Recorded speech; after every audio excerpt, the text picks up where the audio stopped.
In this video, we're going to talk about wiring in a relay. So this is a normally open relay with a 110 volt coil. We're going to have a single pole, single throw switch to control a light bulb.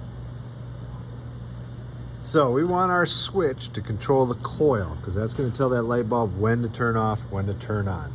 So we're going to make our power connection coming in there into our coil. Coil just goes back home. So we've completed that control circuit going through our relay coil.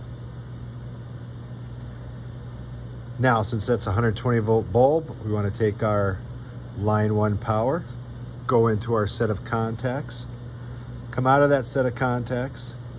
We're going to do that little hump when we cross a wire to know that that's not connected.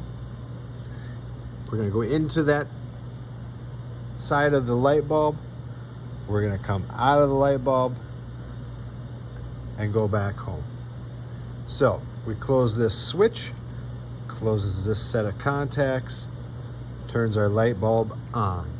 So that's just another example on some of the drawings that we do and how to draw them out.